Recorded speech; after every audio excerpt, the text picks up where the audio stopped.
Maths pedagogy in one shot, हम Hindi pedagogy in one shot कर चुके हैं, English pedagogy in one shot कर चुके हैं, EVS pedagogy in one shot कर चुके हैं, जिसको आपने देखा है, पढ़ा है, समझा है। फ्री नोट्स आप डिस्क्रिप्शन बॉक्स से डाउनलोड कर दीजिएगा। ये वो वाला टाइम है जब 2 शिफ्ट आपकी सीटेट के एग्जाम्स हो चुके हैं, 2 शिफ्ट्स में, यानी 2 दिन पेपर हुए हैं। बाकी अभी भी ऐसे लोग हैं जो जाग रहे हैं और उनको चीजें पढ़नी है अभी भी, है ना। तो एक बार मुझे बताओ, ये सेशन चल पा रहा है, नहीं चल पा रहा है, कोई समस्या, कोई परेशानी कुछ है तो। और अभी भी ये बिल्कुल सही समय है कि आप 1 हफ्ते भी ठीक से पढ़ लें तो आपका पेपर क्लियर हो जाएगा, जिन लोगों ने पढ़ाई नहीं की अभी तक भी। तो एक तो ये सेशन है आज, maths pedagogy in one shot. इसके अलावा आपको असर्शन और रीजनिंग वाले क्वेश्चंस में बहुत समस्या होती है। सीडीपी के मैं 4 मैराथन्स लिए हैं, क्योंकि कॉन्सेप्ट्स अगर आपके बेटर हो गए तो बाकी सब्जेक्ट्स की पेडागोजी अपने आप बेटर हो जाएगी। तो वो 8.5 घंटे के सेशंस हैं जो आप देख सकते हैं। अगर सिर्फ एक सेशन देखना है इन वन शॉट तो आप प्रीवियस एक मैराथन सेशन है जिसको लगभग 10 करोड़ लोग अभी देखने वाले हैं। 10 करोड़ नहीं, 1 करोड़ लोग, 10 मिलियन लोग, मिलियन का भी तो है ना। तो वो अपने आप में ही, आज तक पेडागोजी की कोई सिंगल वीडियो भी नहीं है जिसपे 5 मिलियन भी व्यूज हो, और वो अपने आप में 1 करोड़ के आसपास पहुंचने वाली। इसका मतलब देश भर के अलग अलग एग्जाम्स में उस सेशन ने, उस वीडियो ने आपको हेल्प की है। तो लाइक शेयर सब्सक्राइब आप जैसे जैसे आएंगे करते जाएंगे। अगर आपको सेशन पसंद आता है, हेल्प करेगा फॉर श्योर। इस हिसाब से डिजाइन किया है कि आप जो लो हैंगिंग फ्रूट्स हम जिनको बोलते हैं कि भाई एकदम जो फल हैं, अगर आपकी हाइट जो है बहुत ज्यादा भी नहीं है और सबसे नीचे आपको वही दिख रहे हैं, तो ऐसे हाथ बस ऊपर ही करना है और नंबर आ जाएंगे। क्यों?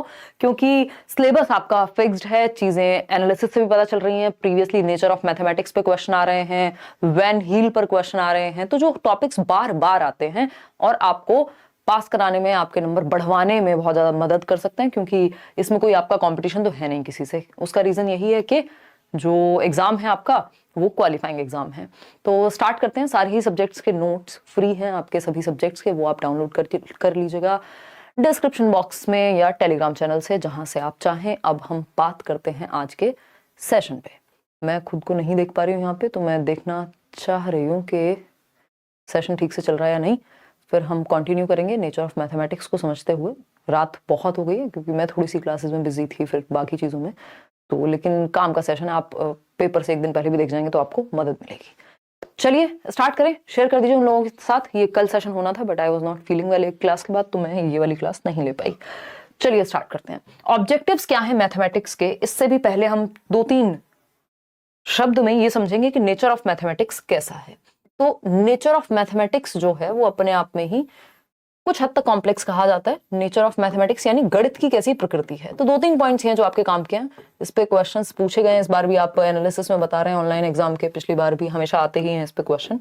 तो गणित की प्रकृति की जब हम बात कर रहे हैं, मैंने कोशिश की है कि सेशन को बाइलिंगुअल रखा जाए कुछ हद तक। तो नेचर ऑफ मैथमेटिक्स की जब हम बात कर रहे हैं तो एक तो ये कि ये लॉजिकल होता है, तार्किक होता है। यहाँ पे इंट्यूशन से भी ज्यादा, जो अगर हम कहें कुछ हद तक तो इंट्यूशन को भी हम महत्व देते हैं, अदरवाइज तर्क की वैल्यू है। यानी सिर्फ ऐसा नहीं है कि ये सिर्फ कल्पना से चल जाएगा, या आप लिटरेचर पढ़ते हैं या पोएम्स पढ़ते हैं तो आप एंजॉय करते हैं उस चीज को, एंजॉय आप इसको भी करेंगे, बट इस सब्जेक्ट का जो नेचर है, यानी मैथमेटिक्स का जो नेचर है, वो तार्किक है, यानी तर्कपूर्ण है, लॉजिकल है। आपको पता है मैथ्स में 2+2 4 होते हैं, जबकि जब हम पेडागोजी भी पढ़ रहे होते हैं वहां पे 2+2 हमेशा 4 नहीं होते, वहां बहुत सारे पर्सपेक्टिव्स होते हैं, जबकि यहाँ एक डेफिनेट आंसर आपको मिल जाता है। तो हम कहेंगे कि लॉजिकल है, लॉजिक की जरूरत पड़ती है, तर्क की जरूरत पड़ती है। मैथमेटिक्स के नेचर में ये बात निहित है, ठीक है। एब्स्ट्रैक्ट इन नेचर है, यानी अमूर्तता पाई जाती है। भाई नंबर्स क्या है, अपने आप में अमूर्त ही हैं। फिर आप थियरम्स को प्रूव कर रहे हैं, समझ रहे हैं चीजों को, तो यानी अमूर्तता भी है। जो प्रकृति है मैथ्स की वो अमूर्त भी है। तो हमको कोशिश करनी है कि कॉन्क्रीट चीजों से जोड़ करके, कॉन्क्रीट क्या है, मूर्त, जिसको टच और फील किया जा सके, जैसे ये बॉटल है, तो हम कॉन्क्रीट चीजों का उदाहरण लेके उनका प्रयोग करके टीचिंग लर्निंग मटेरियल में, अपनी शिक्षण सहायक सामग्री में अमूर्त संप्रत्यों को भी सिखा पाए, ठीक है।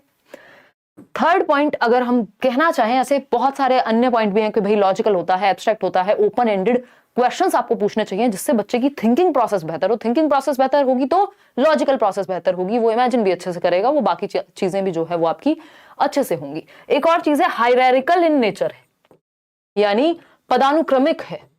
जो मैथ्स है वो क्या है, पदानुक्रमिक है। पदानुक्रमिक बोले तो एक चीज दूसरी चीज से जुड़ी हुई है। आप हायर लेवल पे तब जाते हैं जब आपको पहले चीजें पता होती हैं, है ना। भाई आप एडिशन नहीं सीखेंगे तो फिर आगे की चीजें कैसे होंगी? आप सब्ट्रैक्शन नहीं सीखेंगे, आप मल्टीप्लिकेशन नहीं सीखेंगे, फिर आप डिवीजन नहीं सीख पाएंगे अगर मल्टीप्लिकेशन नहीं आता है। तो इस तरह की चीजें जो हैं जुड़ी हुई हैं आपस में, हायरार्की में है, यानी सिंपल टू कॉम्प्लेक्स तो जाएगा ही। हायरार्की क्या होती है? हमेशा लोअर लेवल से अपर की तरफ जाती है। आपने मैस्लो की हायरार्की पढ़ी है, ठीक? तो लोअर लेवल से अपर पे जाएगी। अगर आप बीच में स्किप करेंगे चीजें तो समस्या होगी समझने में। देखते हैं आप मैथ्स में, भाई आप अगर 2 दिन स्कूल नहीं गए तो मैथ्स का जो छूट गया उसको समझने में बड़ी दिक्कत होती है। हालांकि आजकल यूट्यूब का सहारा लिया जा सकता है, बट हम अपने जमाने की बात करें जब यूट्यूब नहीं होता था उस तरह से, तो क्या होता था कि अगर इंग्लिश का कुछ छूट गया, चलो पढ़ लिया, इसका मतलब ये नहीं बाकी सब्जेक्ट्स खराब हैं या पढ़ के समझ जाएंगे या कुछ करेंगे। मैथ्स में अगर आपका एक कॉन्सेप्ट मिस हुआ तो दिक्कत होगी कि आप नेक्स्ट कॉन्सेप्ट को बिल्डअप कर पाए अच्छे से। सबसे ज्यादा ये समस्या मैथ्स की ही होती है, क्योंकि यहाँ फिर इसलिए प्रैक्टिस की भी बात होती है बहुत ज्यादा। तो हायरार्किकल इन नेचर है, यानी पदानुक्रमक है। और एक चीज भी कही जाती है जो एनसीएफ कहता है आपका, टॉल शेप ऑफ मैथमेटिक्स। इसमें हम अभी आएंगे। टॉल शेप भी कुछ हद तक इसी बात को जस्टिफाई करता है कि जो स्पाइरल है, यानी चीजें आपस में गुथी हुई हैं, वर्तुलाकार हैं, और अगर एक कॉन्सेप्ट, अगर आपको एडिशन ही नहीं आता, मान लीजिए आपको सब्ट्रैक्शन ही नहीं आता, आपको मल्टीप्लिकेशन नहीं आता, अगर आपको कोई इक्वेशन दे दी जाए सॉल्व करने के लिए, आप कैसे करेंगे उसको सॉल्व? तो नए टॉपिक के लिए पुराना टॉपिक आना जरूरी है। यानी टॉल शेप तभी बिल्ड होगी, जैसे हम एक बिल्डिंग बनाते हैं, जब ये वाली नींव जो है आपकी मजबूत हो, तभी आप नेक्स्ट टॉपिक सीख पाते हैं। स्पाइरल करिकुलम जैसी भी एक चीज होती है जो ब्रूनर कहते हैं। तो हमें ये ध्यान रखना है, ये क्या है? लॉजिकल इन नेचर है, एब्स्ट्रैक्ट है, हायरार्किकल है इन नेचर, ठीक? आगे बढ़े, समझते हैं। अब इसके ऑब्जेक्टिव्स क्या हैं? गणित क्यों पढ़ा रहे हैं हम? उद्देश्य तो होते हैं हर सब्जेक्ट के। तो ऑब्जेक्टिव्स की जब हम बात कर रहे हैं तो टीचिंग मैथमेटिक्स यानी गणित पढ़ाने के क्या उद्देश्य हैं, फटाफट से समझेंगे। ये सेशन थोड़ा सा शॉर्ट और टू द पॉइंट होने वाला है, क्योंकि पेपर में डायरेक्टली आपको हेल्प करेगा। सिंपल बात, ठीक? Mathematization of the child's thought process. इस बार भी इस पे क्वेश्चन आया, हमेशा आते हैं इस पे क्वेश्चन के एक ऑब्जेक्टिव, एक उद्देश्य क्या है। हम आज भी जो पढ़ रहे हैं इसका उद्देश्य क्या है? आपका पेपर है 9 तारीख को, या जिनके भी आगे आने वाले एग्जाम्स हैं, मैथ्स पेडागोजी पढ़नी है, तो उस पेपर में मदद हो सके, इसलिए हम आज ये पढ़ रहे हैं। तो उद्देश्य क्या है कि सीटेट के एग्जाम के लिए पेडागोजी जहां पे भी पूछी जाती है उसके लिए हम पढ़ रहे हैं। तो ये एक उद्देश्य हो गया, ठीक? तो उसी तरह से मैथ्स पढ़ाने का भी उद्देश्य है। मैथ्स पढ़ाने का उद्देश्य ये नहीं है कि बस टॉपिक्स आ जाएं, चैप्टर्स पता हो बच्चे को। ये एक कथन है जिसको बहुत बार रिपीट किया जाता है, बताइएगा किसका कथन है, मैंने नोट्स में दिया हुआ है। तो और कहा जाता है कि ये जरूरी है कि बच्चे बहुत ज्यादा गणित सीखने की बजाय उनके थॉट का मैथमेटाइजेशन हो जाए, उनकी थॉट में, उनके विचार में गणितीयकरण हो जाए, वो तार्किक ढंग से सोचना सीख जाएं, समझना सीख जाएं, उनके विचार, उनका दिमाग, उनकी थॉट प्रोसेस, चिंतन प्रक्रिया का गणितीकरण होना जरूरी है, बजाय कि हम क्या करें, बहुत ज्यादा गणित सीख लें। बिल्कुल, अब देखो अलग अलग लोग इस पे अलग अलग बात कर रहे हैं। डेविड व्हीलर का कथन है, ठीक? पॉलिया का नहीं है। पॉलिया ने अभी क्या दिया है, अभी इस बार भी पॉलिया से एक क्वेश्चन आया, अभी मैं नेक्स्ट टॉपिक में कराऊंगी। तो mathematization of the child's thought process, बच्चे की विचार प्रक्रियाओं का गणितीयकरण। Children learn to enjoy mathematics. अब हम हवा नहीं बना दें गणित का, डर ना बिठा दें बच्चे के अंदर। इस तरह से सिखाया जाना चाहिए मैथमेटिक्स कि बच्चे गणित का आनंद ले सकें, एंजॉय कर सकें। इतने सारे टीचिंग लर्निंग मटेरियल्स, इतने सारे मेथड्स, स्टोरीज का आप यूज करें, आसान भाषा में मुश्किल टर्म्स को समझाएं, जो मैथ्स की लैंग्वेज है अपने आप में उसको आप डेली लाइफ से जोड़ दें, ठीक? Making mathematics a part of children's life experience. वही बात जो एनसीएफ भी कहता ही है कि बच्चे के जो वास्तविक जीवन है, जिस दुनिया में वो रहता है, आप उससे जोड़िए ना। किताबों में कुछ और पढ़ रहा है, दुनिया में कुछ और है भाई। वो अगर हम देखें तो गणित कहाँ है, हमारी एवरीडे लाइफ में है, हर जगह पर है। कम्युनिटी रिसोर्स का हमें इस्तेमाल करना चाहिए। और बच्चा एक दुकान से टॉफी भी लेने जाएगा, चॉकलेट भी खाएगा, कुछ भी जो भी वो करता है, मैथ्स वहां इंक्लूडेड है ना? आप उससे कुछ पेन भी ले रहे हैं, उसका कोई खिलौना भी ले रहे हैं, तो वो उसमें भी नंबरों का प्रयोग करता है। तो हमें वास्तविक जीवन से जोड़ना है गणित को, बच्चे के अनुभवों का हिस्सा बना देना है, जो वो लाइफ को एक्सपीरियंस करता है। आप ट्रेवल कर रहे हैं, कोई टिकट खरीदना है, वहां आप मौका दे रहे हैं उसको कि अच्छा बताओ कितने पैसे अब वापस आएंगे, कितने जाएंगे। तो इस तरह की चीजें आप बच्चे के वास्तविक जीवन से जोड़ेंगे। तो ये जरूरी है कि आप गणितीकरण करें बच्चे की विचार का, बच्चे की चिंतन प्रक्रिया का, रेदर कि वो बहुत ज्यादा गणित जानता हो। व्हीलर भी ऐसा कह रहे हैं और ये ऑब्जेक्टिव भी है। उद्देश्य क्या है कि बच्चे का थॉट प्रोसेस लॉजिकल बने, तार्किक बने, वो नंबर्स पे समझ पाए, जोड़ पाए, उनको दिमाग में जोड़ पाए, मतलब मैथ्स से जीवन को, ठीक? और एंजॉय भी करे मैथ्स को पढ़ते हुए, बोरिंग या बहुत डर ना उसके अंदर पैदा हो जाए। To develop logical thinking among the children. Again तार्किक विषय है, हमने पहले ही पढ़ लिया। नेचर क्या है इसका? लॉजिकल है, एब्स्ट्रैक्ट है, ठीक, बहुत ज्यादा कॉन्क्रीट नहीं है, वो हम बनाते हैं उसको कॉन्क्रीट चीजों से जोड़ करके। भाई हम 2 की बात करें तो अपने आप में 2 थोड़ा ना बहुत ज्यादा कॉन्क्रीट है, लेकिन जब हम कहेंगे 2 सेब यानी 2 एप्पल्स 2 चॉकलेट्स, तो वो तुरंत मूर्तता धारण कर लेगा।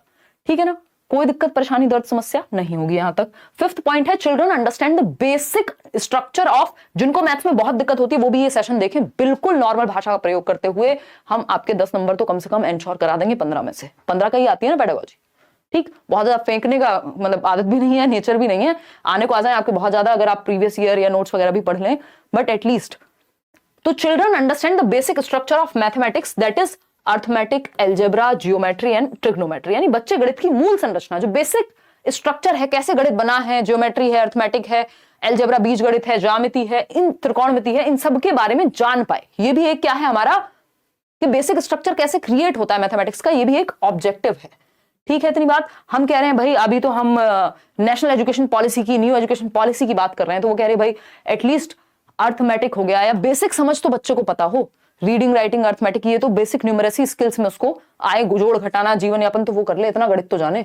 अब जॉर्ज पॉलिया की बात करते हैं, इन्होंने 2 प्रकार के एम्स बनाए हैं, यानी उद्देश्य बनाए किस तरह के गणित को सिखाने के स्कूल्स में, एक नैरो और एक हायर। उससे पहले इस बार एक क्वेश्चन आया था जॉर्ज पॉलिया के प्रॉब्लम सॉल्विंग मॉडल से। ये 4 स्टेप्स हैं, अभी हम इनको समझेंगे और फिर एक क्वेश्चन करेंगे किस तरह का क्वेश्चन आया था। ठीक है, तो अगर हम बात कर रहे हैं यहां जॉर्ज पॉलिया की, अकॉर्डिंग टू जॉर्ज पॉलिया क्या कहते हैं, देयर आर 2 एम्स, यानी 2 एम्स हैं, उद्देश्य हैं, गोल्स हैं, टीचिंग मैथमेटिक्स इन स्कूल्स।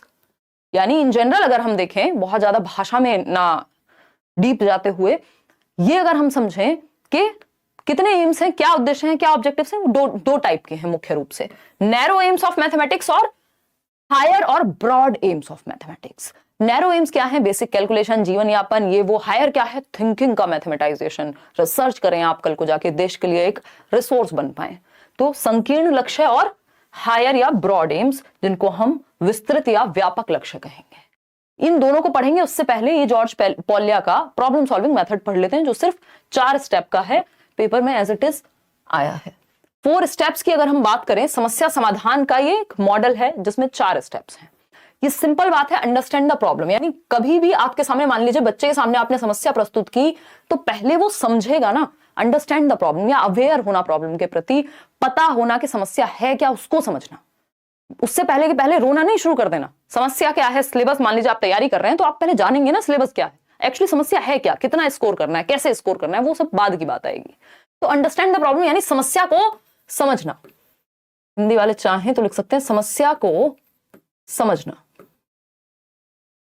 ठीक है बात। फिर अगर हम बात करें मेक अ प्लान, फिर आप एक प्लान बनाते हैं, पहले समस्या समझते हैं, फिर प्लान बनाया जाता है ना, एक प्लान, एक योजना तैयार की जाएगी।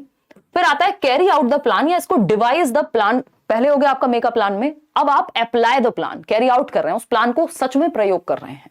ठीक है ना, आपने देखा होगा अलग अलग मूवीज में प्रॉब्लम सॉल्विंग के लिए, है ना, वो धूम, कौन सी धूम 2, 3 और वॉट एवर, है ना, वो ऋतिक रोशन को हीरा चोरी करना था। हम यहाँ पे चोरी करना नहीं सिखा रहे हैं, बट याद दिला रही हूँ आपको। तो वो कैसे एक प्लान बनता है हर एक छोटी चीज में, मैथ्स हो चाहे प्रॉब्लम सॉल्विंग किसी भी तरह की हो, वहां पे पहले आपको प्रॉब्लम को समझना पड़ेगा, फिर आप प्लान बनाएंगे, फिर उसको कैरी आउट करेंगे यानी अप्लाई करेंगे। 4th है look back at the solution, यानी अब आप रिफ्लेक्ट करते हैं, इवेल्युएट करते हैं, जांचते हैं, वेरीफाई करते हैं जो प्लान आपने बनाया क्या वो सही से इंप्लीमेंट हो पाया या फिर काम नहीं कर पाई वो चीज, या उसको और बेहतर किया जा सकता था। तो ये 4 स्टेप्स हैं। मैंने इनका एक शॉर्टकट भी बताया था, आपको याद होगा, मैथ्स पेडागोजी के शायद 2 सेशन मैंने डिस्कस किए थे ना। और तो ये पॉलिया का, जॉर्ज पॉलिया का प्रॉब्लम सॉल्विंग मॉडल है, इस पे हम अब क्वेश्चन करेंगे। क्या था इसमें, यूडीपीएल आई थिंक मैंने आपको नाम दिया था। यूडीपीएल क्या है, ये 4 स्टेप्स अगर हम जॉर्ज पॉलिया की बात करें कि understanding the problem, device a plan या मेक अ प्लान, फिर आप इंप्लीमेंट करते हैं, कैरी आउट करते हैं प्लान को, और लास्ट में है आप लुक बैक करेंगे या रिफ्लेक्ट करेंगे, क्या सही प्लान बना, क्या सही से इंप्लीमेंट हुआ, क्या इसमें चेंज कर सकते थे, वेरीफाई करते हैं या जज करते हैं बाद में जाकर के लास्ट में। तो ये 4 स्टेप्स हैं, यूडीपीएल से आप याद रख सकते हैं। अब आपके सामने मान लीजिए एक क्वेश्चन आता है, और क्वेश्चन क्या कहता है, ऑनलाइन एग्जाम का ही क्वेश्चन है। ये कहता है which of the following is the correct order according to Polya's problem solving model. Again कुछ भी ऐसा नहीं करेंगे जिससे आपके सर में दर्द बहुत ज्यादा हो जाए और नंबर उससे बहुत ज्यादा आते ना हो, क्योंकि एग्जाम टाइम है, काम की चीजें पढ़ेंगे।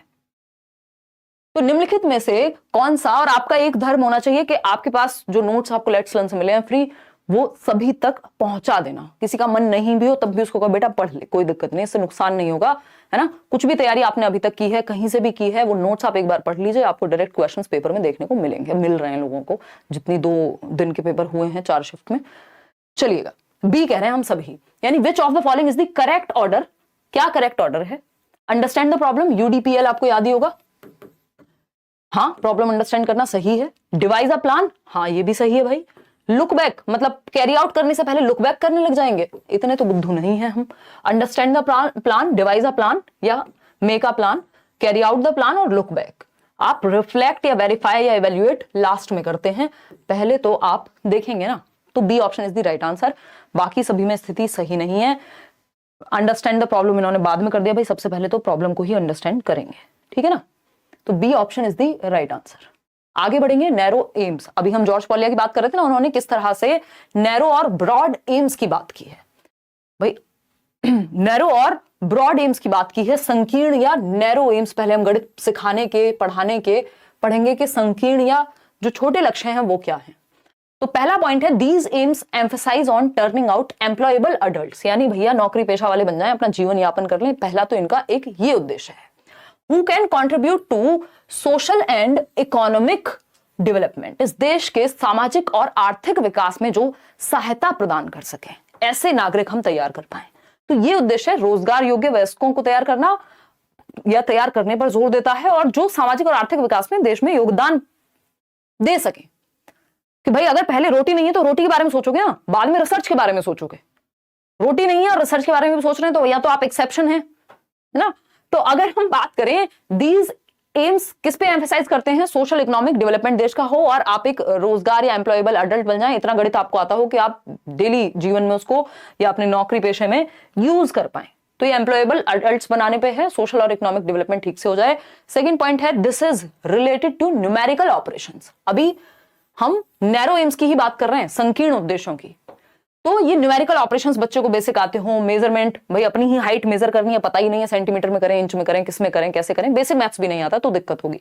तो न्यूमेरिकल ऑपरेशंस जैसे मेजरमेंट, फ्रैक्शंस, परसेंटेज, इतना आता हो बच्चे को, ये क्या है, संकीर्ण उद्देश्य हैं कि संख्यात्मक संक्रियाओं अर्थात मापन, भिन्न, प्रतिशत आदि, इन सब संकल्पनाओं से, गणित के इन कॉन्सेप्ट से बच्चा वाकिफ हो। फिर आता है third point, thus the limited aim of mathematics या narrow aim of mathematics is to develop useful abilities, जिनको दैनिक जीवन में यूज किया जा सके, जिनको लाइफ में यूज किया जा सके, देश को थोड़ा आगे बढ़ाया जा सके। इतनी बात क्लियर है या नहीं है ना। कल भी हम 9 बजे मिलेंगे, जो असर्शन और रीजनिंग वाले क्वेश्चंस होते हैं, जो मुश्किल लगते हैं, कथन और कारण वाले क्वेश्चंस, वो हम करेंगे। तो ये कुछ बेसिक नैरो एम्स थे। अब आए ब्रॉड एम्स, व्यापक उद्देश्य। व्यापक उद्देश्य क्या कहते हैं, थिंक मैथमेटिकली, यानी गणितीय चिंतन, आप सोच पाए। अब तो आप थियरम भी लिख देंगे खुद से, अपना भी एक आपकी एक किताब आ सकती है। हैव लॉजिकल डिस्कशन, यानी जब आप चर्चा करें तो तार्किक चर्चा होनी चाहिए, सिर्फ गणित में ही नहीं, इन जनरल भी। तो ये गणित से आ रहा है, लेकिन ये जो एबिलिटी है आप में, गणित को सीखने से, समझने से आ रही है। तो आपका थिंकिंग प्रोसेस मैथमेटाइज हो जाए। मैथमेटाइज हो जाए मतलब लॉजिकल हो, एब्स्ट्रैक्ट हो, हायरार्किकल हो, मतलब जिसमें कुछ वजन आए। लॉजिकल डिस्कशन आप रख पाए, ठीक बात है। ये क्या है, ब्रॉड एम है। जैसे अगर हम शिक्षा की भी बात करें तो शिक्षा के भी नैरो एम्स में हम देख लेते हैं कि यार नौकरी लग जाए, ये हो जाए, है ना। हालांकि हम में से बहुत सारे लोग सिर्फ उस तक सीमित भी रह जाते हैं, जबकि ब्रॉड एम्स क्या है भाई, हमारे अंदर की जो यूनिकनेस है, जो हमारा होलिस्टिक डेवलपमेंट है, वो बाहर निकल के आए, जिस चीज के लिए हम बने हैं वहां तक पहुंच पाए। फाइंड लॉजिकल कंक्लूजन्स, यानी निष्कर्ष जो है, जो बिलीफ्स है, हमारे विश्वास हैं, हमने सुना है ऐसा होता है, ये होता है, वो होता है, उसके लिए हम तार्किक मनन कर पाए, तार्किक मतों तक पहुंच पाए। सिर्फ मान ना ले कि बिल्ली रास्ता काट गई तो हाँ ऐसा ही होगा। तो जो हमारे बिलीफ्स हैं, जो हम मानते आ रहे हैं, जो हमारे विश्वास हैं, उनका लॉजिकल कंक्लूजन निकाल पाए। इसके लिए गणित में आप देखते हैं थ्योरम प्रूव कर रहे हैं, ये कर रहे हैं, वो कर रहे हैं, तो पहुंच रहे हैं आप। आपने देखा होगा मैथ्स में आंसर को वेरीफाई करने के भी 2-3 तरीके होते हैं, आप खुद ही जांच सकते हैं कि आंसर सही आया है कि गलत। तो आप कंक्लूजन तक पहुंच पा रहे हैं, जस्ट विश्वास पे नहीं है। अंडरस्टैंड एब्स्ट्रैक्टनेस, यानी अमूर्तता को समझना। यही हम बात कर रहे थे ना, नेचर कैसा है, अमूर्त है। नंबर्स की दुनिया में आप समझ पा रहे हैं चीजों को, एब्स्ट्रैक्टली आप समझ पा रहे हैं। Find solution to a problem, यानी एक समस्या का समाधान आप खोज पा रहे हैं। ये बहुत बड़ी बात है कि आपका जो ब्रेन होगा वो प्रॉब्लम सॉल्विंग पे बेस्ड होगा, बहुत ज्यादा आप जिनकी लॉजिकल एबिलिटी ज्यादा होती है बहुत ज्यादा फंसते नहीं है चीजों में, ठीक है ना। तो find solution to a problem, एक समस्या का समाधान कैसे ढूंढेंगे, लॉजिक के थ्रू, प्रॉब्लम सॉल्विंग बेटर हो गई आपकी। अब एनसीएफ की अगर माने तो प्राइमरी लेवल पे मुख्यतः, वैसे ये सभी लेवल्स पे काम आते हैं, मैंने और भी कई सारे एम्स हैं इसमें जो एनसीएफ के अकॉर्डिंग है, जो आपके नोट्स में मैंने डलवाए हुए हैं, हिंदी इंग्लिश दोनों में ही नोट्स आपको मिल चुके हैं, मैथ्स पेडागोजी के भी, है ना, और फ्री नोट्स हैं वो अगेन। अगर हम बात करें एनसीएफ 2005 की, तो पहला उद्देश्य क्या है, ensuring numeracy in all children. Ensuring numeracy in all children is an important aspect of universalization of elementary education, UEE. जो पुरानी पॉलिसीज हमारी कहती हैं कि यार एलिमेंट्री एजुकेशन जो है यूनिवर्सल हो, हर बच्चे को हम एक लेवल की शिक्षा तो दे पाए, तो संख्यात्मकता सुनिश्चित करना, बेसिक मैथमेटिक्स की कैलकुलेशन, जोड़ना घटाना भाग गुणा, जो बेसिक कॉन्सेप्ट हैं, नंबर स्किल्स है, अर्थमेटिक है, जोड़ना, ये सारी जो चीजें हैं जो डेली लाइफ में यूज होती हैं चीजें, तो उतनी बेसिक न्यूमरेसी बच्चे को पता हो। आगे बढ़ेंगे, at this level progression should be from concrete to abstract. बच्चा कितने साल का होता है प्राइमरी लेवल पे, 6 से 11 वर्ष का। और अगर elementary 6th to 8th class की बात करें, भाई ये 6 से 11 का होता है, कक्षा 1 से 5 तक, ठीक है ना, 6 साल का बच्चा जाता है फर्स्ट क्लास में, ये बात हम बहुत पहले से जानते हैं, कुछ इसमें नया नहीं है, ठीक। अगर हम बात कर रहे हैं 11 से फिर हम 14 साल तक की, तो वो 6th to 8th क्लास है, और आपका 6 से 14 तक ही हम फ्री एंड कंपलसरी एजुकेशन की बात करते हैं आरटीई में। एट दिस लेवल प्रोग्रेशन कैसे पढ़ाना चाहिए हमें, कॉन्क्रीट टू एब्स्ट्रैक्ट, क्योंकि बच्चे की ये कौन सी उम्र है, पियाजे को याद कीजिए, 7 से 11 वर्ष में, ये वो उम्र है जब लॉजिकल एबिलिटी उसके अंदर आती है, कॉन्क्रीट ऑपरेशनल स्टेज है, यानी वो मूर्त चीजों के बारे में। इस पेन के बारे में सिर्फ मैं वर्बली ना समझा दूं, दिखा दूं तो और मजा आ जाएगा बच्चे को, यानी मूर्त चीजें, अगर उसको आपको ट्राइंगल आप सच में दिखा देंगे एक 3D ऑब्जेक्ट में, या एक पिक्चर दिखा देंगे और फिर उसकी प्रॉपर्टीज के बारे में बात करेंगे, तो बच्चा ज्यादा अच्छे से समझ पाएगा, यानी मूर्त से अमूर्त की ओर जाएंगे। थर्ड पॉइंट क्या है, फटाफट से बताएंगे, थर्ड पॉइंट क्या है। हेलो दी, please check online papers of 2021 December by doing your classes Hindi English math pedagogy, we can solve. अच्छा, और थोड़ी सी मेहनत करोगे अगर साहिल, तो आप देख पाएंगे। मैंने प्रीवियस कराया तो वो है, कर तो रहे हैं, और कर लेंगे, डोंट वरी।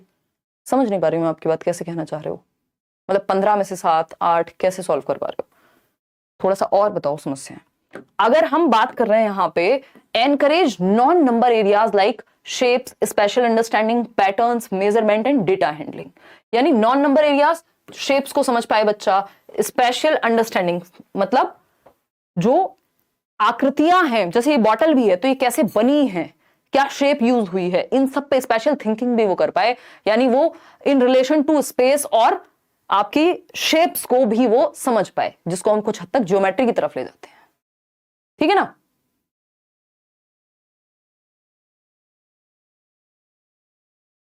बहुत बढ़िया। अच्छा, निशु क्या कह रहे हैं, मैम मैंने आपके ब्लॉग में मम्मी को देखा, वो मेरी मैम है, मतलब मेरी मम्मी को, अच्छा आपकी मम्मी को देखा, हाँ मतलब ओके। मेरे को बहुत खुशी हुई स्कूल छोड़ने के बाद, इतने टाइम बाद अपनी मैम को देख के। अच्छा 9th क्लास में, ओके बहुत बढ़िया। आप देखो मम्मी के भी स्टूडेंट्स हमें मिल रहे हैं, कमाल ही हो गया। चलिए धन्यवाद आपका। देखिए इधर तो एनकरेज नॉन नंबर जो शेप्स हैं, स्पेशल अंडरस्टैंडिंग है, पैटर्न को बच्चा समझ पाए, अभी पैटर्न्स पे हम पढ़ेंगे, टेसिलेशन, मेजरमेंट, डेटा हैंडलिंग, इन सबको भी वो बेसिकली प्राइमरी लेवल पे समझ पाए। अच्छा यहां से एक चीज जरूर निकल के आती है कि आपको पता होना चाहिए, पेपर में आपको दे देगा, शेप्स आप पढ़ते हैं प्राइमरी लेवल पे, स्पेशल अंडरस्टैंडिंग आपकी बेटर कराई जाएगी, पैटर्न्स आप पढ़ते हैं, मेजरमेंट, डेटा हैंडलिंग ये सब पढ़ते हैं, क्या नहीं पढ़ते, रेशो एक चैप्टर है जो आप नहीं पढ़ते। इस तरह से आपको थोड़ा सा ध्यान रखना है कि कौन से वो चैप्टर्स हैं जिनको हम प्राइमरी लेवल पे नहीं पढ़ते। अब कॉन्सेप्ट मैपिंग पे एक क्वेश्चन आ जाता है जनरली। कॉन्सेप्ट मैपिंग क्या कहता है, ये कहता है it is a schematic drawing which shows relationship between the concept, यानी यह एक योजनाबद्ध रेखा चित्र है जो अवधारणाओं के बीच के संबंध को दर्शाता है। ये सिर्फ मैथ्स में ही नहीं, अदर सब्जेक्ट्स में भी हेल्प करेगा कॉन्सेप्ट मैप, यानी संप्रत्य मानचित्रण, यानी एक कॉन्सेप्ट पढ़ा आपने, मान लीजिए प्याजे को पढ़ा और उसका आप एक हायरार्किकल एक फ्लो चार्ट बना पा रहे हैं, इस तरह की चीजें बना पा रहे हैं जिससे आप आसानी से याद रख पाए उसको। तो ये स्कीमेटिक ड्राइंग है जिससे आपके स्कीमा में, आपके ब्रेन में चीजें फिट हो सके और जिसमें एक कॉन्सेप्ट का रिलेशन दूसरे कॉन्सेप्ट से शो किया जाता है। It is a hierarchical structure, पदानुक्रमित संरचना होती है। हायरार्किकल मतलब फ्लो चार्ट बना हुआ है या जो चीजें आपस में जुड़ी हुई हैं, एक टेबल बनी हुई है, ठीक है ना। और साहिल एक काम कर लो इसमें ना कि प्रीवियस ईयर तो साथ में करना ही है, डायरेक्टली कुछ चीजें मिलेंगी आपको पेपर में, कुछ चीजें इनडायरेक्टली भी मिलेंगी, तो उस कॉन्सेप्ट को समझने के लिए प्रीवियस ईयर तो थोड़ा करना ही पड़ेगा, ठीक है ना। और मैंने कराया भी हुआ है, अगर आप सेशन देख लेंगे, 2-3 सेशन देख के भी चले जाएंगे तो भी हेल्प हो जाएगी आपकी उस सब्जेक्ट में। देखिएगा और भी कुछ क्वेश्चंस करा दूंगी। थर्ड पॉइंट देखिएगा, it can be build either by the teacher और लर्नर, या तो ये टीचर के द्वारा बनाया जा सकता है या लर्नर के द्वारा, यानी दोनों बना सकते हैं। भाई आपका टीचर भी आपको कॉन्सेप्ट मैप बनवा सकता है और आप खुद भी, किसी टॉपिक को आपने पढ़ा है तो आपको याद रखना है, अच्छा प्याजे में 4 स्टेजेस थे, अच्छा वो 4 स्टेजेस कौन सी थी, 4 एलिमेंट्स कौन से थे, तो वो कॉन्सेप्ट मैप बन जाएगा जो आप फ्लो चार्ट के रूप में या उसमें अलग अलग शेप या कलर के द्वारा प्रॉपर एक चार्ट जैसा बना सकते हैं। It connects the new concepts with the previous knowledge, जो आप नया सीख रहे हैं उसको आप प्रीवियस नॉलेज से जोड़ते जाते हैं। It is a method which makes learning successful, of course ये कॉम्प्रिहेंशन आपका यानी आपकी समझ जो है वो बेहतर होती है और लर्निंग आपकी ठीक से हो पाती है। अगर आप इसको देखना चाहें तो ये ऐसा दिखता है कुछ। अगर हम कॉन्सेप्ट मैप की बात करें तो हम क्या है, ट्राइंगल के बारे में जान रहे हैं मान लीजिए, तो अब ट्राइंगल को सिखाने के लिए हमने क्या किया, एक कॉन्सेप्ट मैप बनाया, एक तरफ मान लीजिए उसकी डेफिनेशन लिख ली या अपने शब्दों में उसकी डेफिनेशन लिख ली, मान लेते हैं डेफिनेशन भी नहीं लिखी, जस्ट एक रिलेशन बना लिया। एग्जाम्पल क्या है ट्राइंगल का, ये एक एग्जाम्पल है, ठीक, ये भी एक एग्जाम्पल है, एक नॉन एग्जाम्पल लिया। नॉन एग्जाम्पल पता है ना, एग्जाम्पल्स और नॉन एग्जाम्पल्स दोनों ही जरूरी हैं अच्छे से समझने के लिए, आपके सीडीपी में भी क्वेश्चन आता है। नॉन एग्जाम्पल मतलब जो इनडायरेक्टली ये समझा सके हमें कि भाई ट्राइंगल, हमें सर्कल देख के ये पता चल गया कि ये ट्राइंगल तो नहीं होता। जैसे हम बात करते हैं जब हम बर्ड्स की बात कर रहे हैं और हम डॉग का एग्जाम्पल ले तो वो नॉन एग्जाम्पल हो गया कि बर्ड्स कौन से नहीं होते, वो हमें नॉन एग्जाम्पल से समझ आ गया। तो ये क्या हुआ, एक फ्लो चार्ट हमने बना लिया या हमने कॉन्सेप्ट मैप बना लिया, यानी इस कॉन्सेप्ट से जुड़ी हुई बातें इस चार्ट में रख ली हमने कि डेफिनेशन क्या होती है एग्जैक्टली, फिर मेरे शब्दों में क्या है, इसके कितने एग्जाम्पल हो सकते हैं, राइट एंगल कौन सा है या इक्विलेटरल कौन सा है, तो वो आपने क्या किया, एक फ्लो चार्ट में कॉन्सेप्ट मैप में बना लिया जिससे चीजें याद रहे। जैसे एक और ये आपका कॉन्सेप्ट मैप है शेप्स के बारे में कि 3D शेप्स कौन सी होती हैं, तो आपने यहाँ पे क्यूबॉइड बना लिया, इधर आपने क्यूब बना लिया, है ना। या फिर अगर हम बात कर रहे हैं आपकी सिलेंड्रिकल शेप, तो सिलेंडर के साथ आपने एक शेप भी बना ली, ठीक। अगर हम 2D शेप्स की बात कर रहे हैं तो यहाँ पे 3 साइड्स होती हैं ट्राइंगल की, ये होता है। तो ये प्रॉपर्टीज आपने फ्लो चार्ट या हम कहें concept map basically inter related होता है, सारे टॉपिक्स से आपकी चीजें हायरार्किकल हैं, इजी टू डिफिकल्ट वे में बनाई हैं चीजें आपने। आगे बढ़ते हैं, समझते हैं कहानी है क्या। एक क्वेश्चन इस पे देख लेते हैं। क्वेश्चन है आपका, देखिएगा क्वेश्चन है आपका बहुत बढ़िया, okay, online course about KVS please tell me, कोई तो कह रहा है। उस पे आएंगे यार अभी, है ना, उस पे आएंगे क्या, करियर ऐप डाउनलोड कर लीजिए आप और वहां टीचिंग सेक्शन में आपको जाना पड़ेगा। अतः एडमिशन ऑलरेडी है, आप ले सकते हैं, मेहनत दबा के चल रही है, सारे टीचर्स कर रहे हैं, दिन में 7-7 क्लासेस हो रही हैं आपकी, मैं भी जुड़ी हुई हूँ साथ में।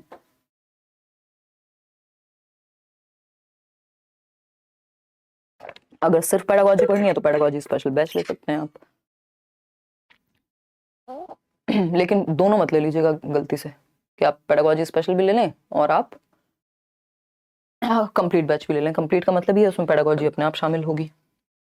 देखिएगा तो क्वेश्चन क्या है, which one of the following statements is not true about concept maps. Concept map के बारे में क्या सही नहीं है।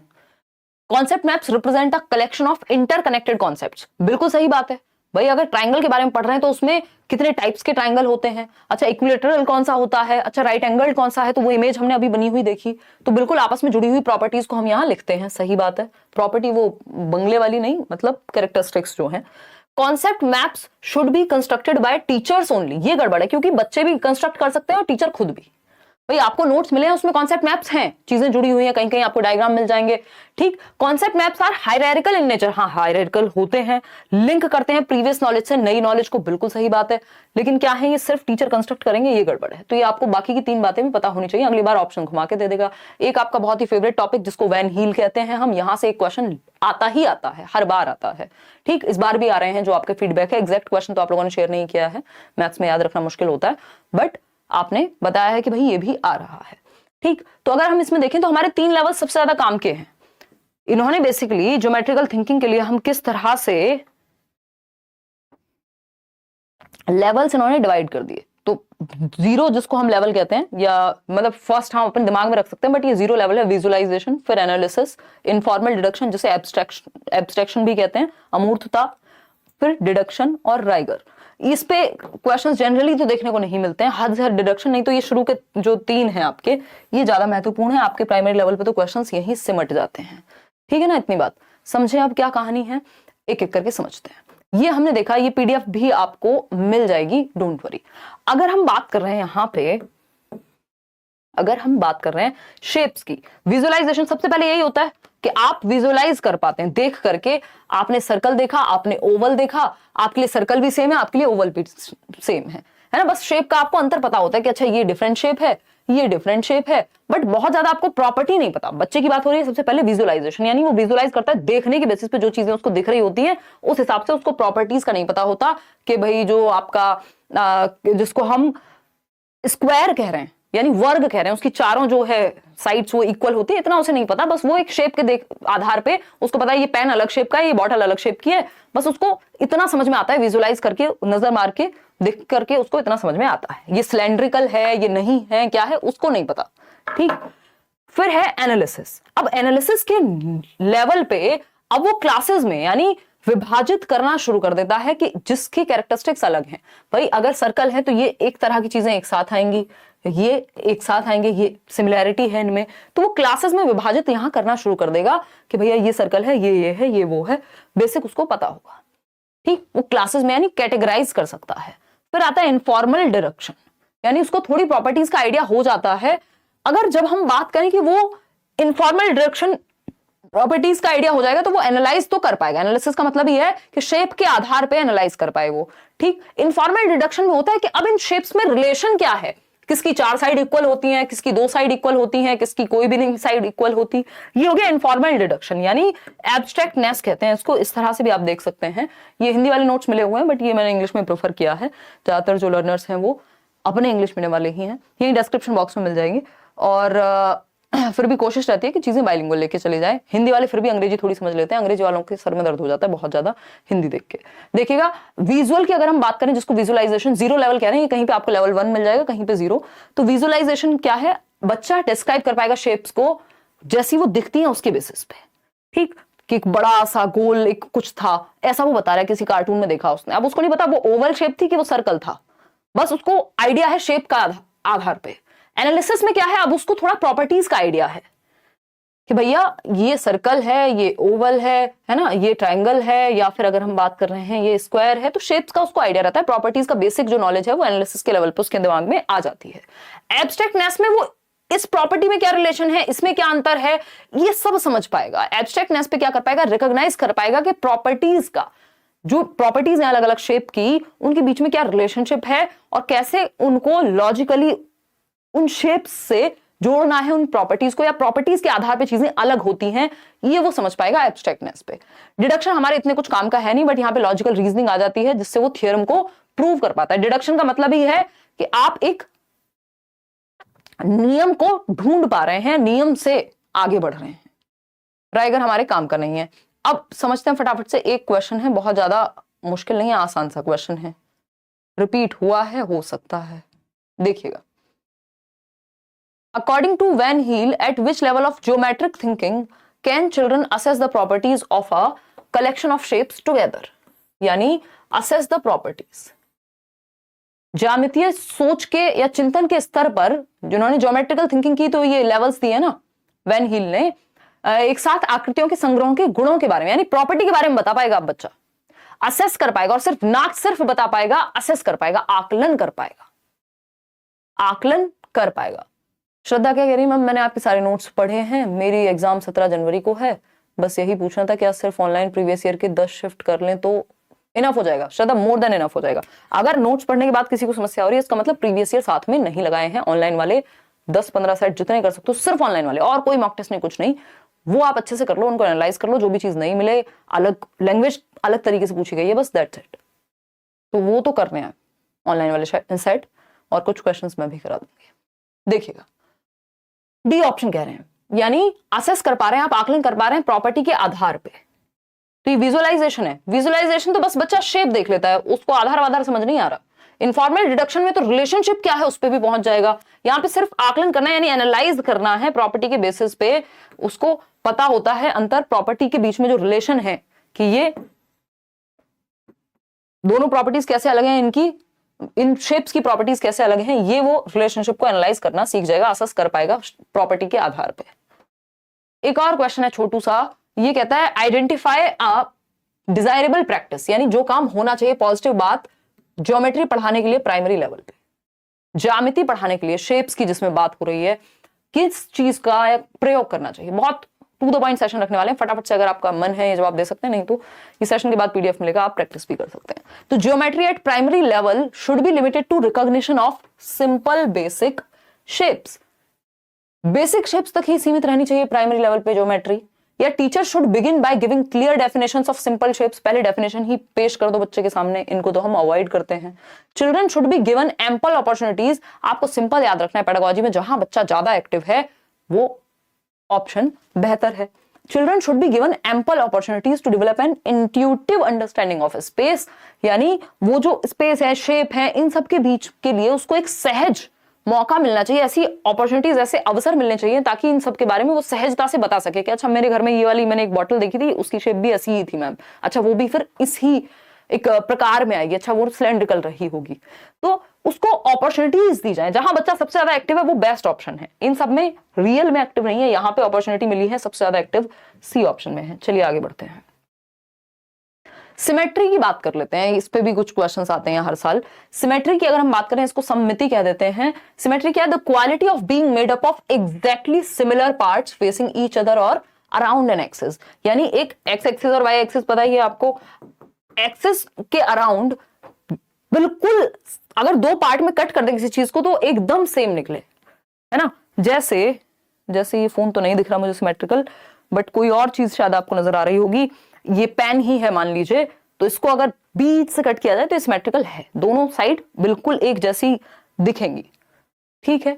तो अगर हम बात करें एक अक्ष के चारों ओर बिल्कुल समान भागों से बने होने का गुण, the quality of being made up of exactly similar parts, अगर दो पार्ट में डिवाइड करना पड़े तो एकदम, जैसे मान लेते हैं ये सर्कल ही है, मतलब मैंने तो बहुत गंदा बनाया है, सिमेट्रिकल नहीं बन पाया, बट कोई एक बीच से अगर कट करें तो दोनों एक्सिस पे हम देखें, सामने से भी अगर हम देखें, बंद भी कर दें अगर इसको, पेपर आपने बचपन में बहुत क्या होगा, फोल्ड कर करके उसको बिल्कुल बीचों बीच से हम फाड़ते थे, और या फिर उसका कुछ बना रहे हैं मान लीजिए, तो उसमें सिमेट्री का प्रयोग होता है। ठीक, आगे बढ़ते हैं। जैसे लाइंस ऑफ सिमेट्री अगर आप एक्सिस के अराउंड देखें तो रेक्टेंगल में आपको एक्स एक्सिस के अराउंड और वाई एक्सिस के अराउंड लाइन ऑफ सिमेट्री दिख रही है, आप स्क्वायर में भी देख पा रहे हैं। कितनी लाइंस ऑफ सिमेट्री हैं? 4 लाइंस। रेक्टेंगुलर में कितनी है? 2 लाइंस ऑफ सिमेट्री। रोम्बस में 2 दिख रही हैं हमें। ठीक, काइट पतंग उड़ाई होगी, पतंगबाज होंगे यहाँ पे कई लोग, 1 लाइन ऑफ सिमेट्री, क्योंकि अगर आप ऐसे कट करेंगे तो पंगे हो जाएंगे, मतलब हर एक काइट में नहीं, इस शेप की काइट की बात हो रही है। आइसोसेलेस ट्रेपेजॉइड में क्या होगा? 1 लाइन ऑफ सिमेट्री है सिर्फ। तो इसी तरह से खैर इतनी आपके प्राइमरी लेवल पे बहुत ज्यादा पंगे आपसे नहीं लेते हैं। ये तो नहीं पूछता है कि कितनी लाइन ऑफ सिमेट्री है, बट ये जस्ट एक आइडिया के लिए है कि लाइन ऑफ सिमेट्री, जैसे आप ट्राइंगल में देख पा रहे हैं तो 3 लाइंस ऑफ सिमेट्री पाई जा रही हैं। ये आपके लेटर्स में भी, अलग अलग चीजों में आपको फ्री मिल जाएगा किस में सिमेट्री है किस में नहीं है।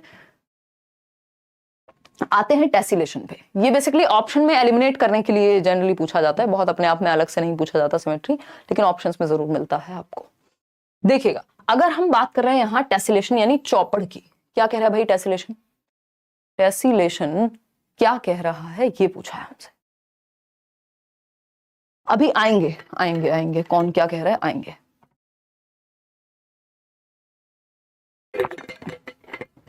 बहुत बड़ा सेशन नहीं है, बिल्कुल जो बहुत जरूरी चीजें हैं बार बार रिपीट होती हैं उन्हीं चीजों को हम डिस्कस कर रहे हैं।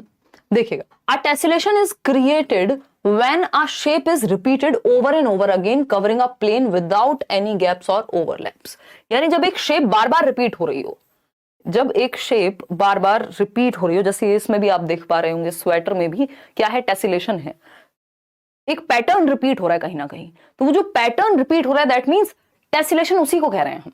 तो एक टेसिलेशन इज क्रिएटेड, कब क्रिएट होता है ये? जब एक शेप बार बार रिपीट होती है over and over again covering a plane, पूरे एक प्लेन को कवर करने में, विदाउट एनी गैप्स और ओवरलैप्स, यानी एक दूसरे के ऊपर चढ़े हुए नहीं है, ये ओवरलैप नहीं कर रहे, बस इस प्लेन को क्या किया हुआ है? कवर किया हुआ है। सेम शेप्स रिपीट हो रही हैं, आपने अपने घर की टाइल्स में देखा होगा, किसी होटल में देखा होगा, स्कूल में देखा होगा, तो सेम पैटर्न बार बार रिपीट होता है, उस स्पेस को कवर करता है। उसी को हम टेसिलेशन कहते हैं। हिंदी में भी आप इसको ऐसे ही याद रख सकते हैं, टेसिलेशन। चौपड़ भी बोल देते हैं इसको, कई लोग चौपाई बोल देंगे। तो ये टेसिलेशन के ही उदाहरण है। इस तरह जो पैटर्न्स बार बार रिपीट होते हैं, ये इस तरह की एक मैथ तो हमने टीचिंग ट्रेनिंग में बनाई भी थी, बड़ा उसमें पैटर्न रिपीट करके बड़ी मेहनत का काम था, है ना। तो ये क्या टेसिलेशन का उदाहरण है। उसमें देखिए आप, ये जो एरो वाली शेप है वो बार बार रिपीट हो रही है, वो रेड कलर आप देख रहे हैं, येलो कलर देख रहे हैं, उसी का रेपिटेशन है। तो अगर हम बात करें क्वेश्चन की, तो इस तरह का एक क्वेश्चन तो इस बार भी आ रहा है, ऑनलाइन में भी और ऑफलाइन में भी आता था। Which of the following topics are not part of primary school mathematics curriculum as per NCF 2005। वो किसी किसी बैच में अगर मुश्किल क्वेश्चंस आए, उसको लेके बहुत ज्यादा बैच बोल रही हूँ शिफ्ट में, तो उसको देख लेना है अगर कुछ नया मिला है तो, जैसे ऑनलाइन की ही बात करें। अदरवाइज जो कॉमन टॉपिक्स हैं वो स्टिल सेम ही है। कौन सा एक पार्ट नहीं है प्राइमरी मैथमेटिक्स के करिकुलम का। अब जो लोग स्कूल वगैरह में पढ़ाते हैं, ट्यूशन में पढ़ाते हैं, उनको तो आइडिया होना चाहिए, लेकिन हमने क्योंकि अभी पढ़ा है, टेसिलेशन बिल्कुल पार्ट है। देखो ज्योमेट्रिकल थिंकिंग से रिलेटेड जो शेप्स के ऊपर चीजें हैं वो सब तो हैं, अभी हम पढ़ तो रहे थे। तो टेसिलेशन है, सिमेट्री है, पैटर्न्स है, एक और हम कुछ पढ़ रहे थे, लेकिन रेशो, प्रपोर्शन, इस तरह के चैप्टर नहीं है। तो आपको इनके अराउंड जो दिखे कि यार ये कुछ डिफरेंट लग रहा है, जो इस लेवल पे नहीं पढ़ाया जाना चाहिए, तो एक ऑप्शन, एक क्वेश्चन ऐसा जरूर देता है जिसमें नॉट वाला एक चांस होगा, और बाकी की तीनों ऐसी चीजें होंगी जिनसे आप अवगत होंगे, आपने पढ़ी होंगी प्रीवियसली भी या आज आप जान रहे हैं। इंडक्टिव और डिडक्टिव रीजनिंग पे एक क्वेश्चन जनरली फेंक देता है आपके सामने। इंडक्टिव आप जानते हैं आगमनात्मक, निगमनात्मक है डिडक्टिव। इंडक्टिव से या डिडक्टिव से शुरू करते हैं। मान लीजिए deductive reasoning is the process of reaching conclusions based on previously known facts, यानी जो पहले से आप फैक्ट्स जानते हैं। फैक्ट्स प्रीवियसली नोन क्या है, रूल हो सकते हैं। तो रूल से आप एग्जाम्पल की ओर जाते हैं, यानी नियम से उदाहरण की ओर। मतलब आपको नियम पता है कि x प्लस वाई या a प्लस बी का होल स्क्वायर ये होता है। अब एग्जांपल्स आप इसके बहुत सारे क्वेश्चंस ट्राई कर सकते हैं। तो आप डिडक्टिव मेथड का प्रयोग कर रहे हैं जब आप एक फॉर्मूला से क्वेश्चंस प्रैक्टिस कर रहे हैं। तो जो तथ्य पहले से ज्ञात हैं उनका प्रयोग कर रहे हैं आप निष्कर्ष तक पहुंचने के लिए। अब आते हैं इंडक्टिव पे। तो inductive reasoning is the process of arriving at a conclusion. ये जस्ट ऑपोजिट है कि आप एक निष्कर्ष पे पहुंचते हैं, वहां आपके पास निष्कर्ष है, उसके बेसिस पे आप कहीं जा रहे हैं। तो यहां आप निष्कर्ष पे पहुंचते हैं कि आपको पता है अच्छा यार जो मिर्च होती है वो हरे रंग की होती है, हरे रंग की होती है, हरे रंग की होती है। तो आपने 4 हरे रंग की मिर्च देखी, 5वें पे आपने कह दिया, नियम बन गया, मिर्च जो है वो हरे रंग की ही होगी। हालांकि जब आप अगली बार रेड देखेंगे तो वो चीज चैलेंज भी हो सकती है। तो इंडक्टिव रीजनिंग में क्या होता है, एग्जाम्पल टू रूल जाते हैं, वहां रूल टू एग्जाम्पल, यानी उदाहरण से बहुत सारे उदाहरण देखते हैं आप, फिर उस चीज को नियम बना देते हैं कि ये चीज ऐसे ही होती होगी। तो एग्जाम्पल टू रूल जाते हैं आगमनात्मक तर्क में। इतनी बात क्लियर है। जैसे फॉर एग्जाम्पल हम गणित में तो देख ही रहे थे, जैसे a प्लस बी का होल स्क्वायर डायरेक्टली आपको ना बता के वो बना कैसे, वो पूरी प्रोसेस बताई जाए और अंत में फॉर्मूला पे आए, तो ये क्या हो जाएगा, इंडक्टिव मेथड हो जाएगा। अभी एक क्वेश्चन उन्होंने पूछा था, पुराना क्वेश्चन है बट बहुत प्यारा क्वेश्चन है, इससे बहुत आसानी से समझ में आ जाती हैं चीजें। अभी पहले हम देख लेते हैं इनमें दोनों में प्रोसेस कौन सी है। कि जैसे वो क्वेश्चन इस तरह का था, शायद मैंने इंक्लूड भी किया होगा। जैसे मान लेते हैं आपके सामने राइट एंगल, आपको पाइथागोरस थ्योरम समझानी है, लेकिन टीचर ने क्या किया, 4 शीट दे दी पेपर की, अलग अलग ट्रायंगल दे दिए उसमें, है ना, 4 शीट्स दी, अलग अलग बच्चों को दे दी और कहा कि अच्छा इनमें देखो कि कॉमन चीजें कौन सी हैं, प्रॉपर्टीज में कॉमन क्या है। बहुत ही गंदा ट्रायंगल बनाया मैंने, तो वो देख के अपने आप समझेगा कि हाँ यार एक चीज है जो इनमें रिलेशंस क्या है। तो पहले एग्जांपल्स प्रस्तुत किए, बाद में नियम बताया जाएगा। तो ये इंडक्टिव मेथड है, सिंपल क्वेश्चंस इस पे पूछे गए हैं। इट फॉलोज द मैक्सिम्स, अभी हम किसकी बात कर रहे हैं, इंडक्टिव की ही बात कर रहे हैं, कि पर्टिकुलर टू जनरल जाता है, यानी concrete to abstract, known to unknown, ज्ञात से अज्ञात। जो आपको पता है वो स्पेसिफिक, वो विशिष्ट है, और जहां तक आप पहुंच रहे हैं वो अज्ञात है, ठीक है ना। तो आप नियम आपके लिए अज्ञात होता है शुरुआत में, उदाहरण को आप जानते हैं कि ये हरा रंग मैं जानता हूं इस मिर्च के बारे में, तो ये क्या है, ये ज्ञात है। अज्ञात क्या है, नियम पे पहुंचना, कि अंगूर खट्टे ही होते हैं, वो फिर आप बहुत सारे अंगूर खा के देखेंगे तभी इस बात पे पहुंचेंगे। अगर हम देखें स्टेप्स क्या है इंडक्टिव मेथड में, यानी आगमन विधि में, आगमन का मतलब ये आप एक आगमन किस पे हुआ, आपका एक रूल पे पहुंचते हैं आप एग्जाम्पल से। पहले साइट एग्जाम्पल्स यानी उदाहरण उद्धृत करते हैं, कुछ उदाहरण पेश होते हैं, अच्छा ये हमारे पास उदाहरण है। ड्रॉ कॉन्क्लूजन्स, मेथड्स की तरह यूज किया जाता है इनको हर एक सब्जेक्ट में। ड्रॉ कॉन्क्लूजन्स, ऑब्जर्विंग एग्जाम्पल्स, बहुत सारे उदाहरण को ऑब्जर्व करने के बाद, अवलोकन करने के बाद आप एक निष्कर्ष पे पहुंचते हैं, फिर एक कॉन्सेप्ट बनाते हैं इस निष्कर्ष से, और फिर उस कॉन्सेप्ट को प्रूव करने की कोशिश करते हैं अलग अलग एग्जाम्पल से। तो ये स्टेप्स होते हैं आपके, इतना जनरली पूछता नहीं, बस आपको बेसिक्स पता होने चाहिए। जैसे डिडक्टिव मेथड में क्या है कि आपको जो आपके पास रूल है, मेथड है कि a प्लस बी का whole square a square plus B square plus 2ab, तो ये जो रूल्स हैं आपके सामने ये दिए जाते हैं पहले, और उसको आप फिर एग्जाम्पल से अटेस्ट करते हो। कितने भी क्वेश्चन आप सॉल्व करोगे वो चीज प्रूव होती है। ठीक, मैगजीन क्या है, जनरल टू पर्टिकुलर, यानी सामान्य से विशिष्ट की ओर, सामान्य से विशिष्ट की ओर जाते हैं किसमें, डिडक्टिव मेथड में, इतना जरूर ध्यान रखेंगे। स्टेप्स इसमें क्या है, पहले नॉलेज ऑफ कॉन्सेप्ट, यानी पहले एक रूल बताया जाता है, फिर डिफरेंट एग्जांपल्स प्रस्तुत किए जाते हैं उस चीज के। पहले डेफिनेशन बता दी मान लीजिए नाउन की, और बाद में आपको एग्जांपल्स प्रस्तुत किए गए। ट्रूथ को जो है आप बाद में टेस्ट करते हैं कि वो नियम कहीं उल्टा ना पड़ जाए जो आपके पास है, कोई उसका एक्सेप्शन तो नहीं है। अटेस्टेशन करते हैं, जो आपके पास अदर एग्जांपल्स हैं उस चीज को प्रूव करते हैं। जो आपका रूल है उससे रिलेटेड 1700 एग्जाम्पल फिर आप ढूंढ के लाते हैं, तभी वो रूल बन पाता है। अब एक वही आसान सा क्वेश्चन है जिसपे हम अभी चर्चा कर रहे थे, फटाफट से देख के बताइएगा। छोटी छोटी बातें हैं, ज्यादा देर का सेशन नहीं, मुश्किल से आधा घंटे में हम इसको पाइल अप कर देंगे, वाइंड अप कर देंगे बेसिकली।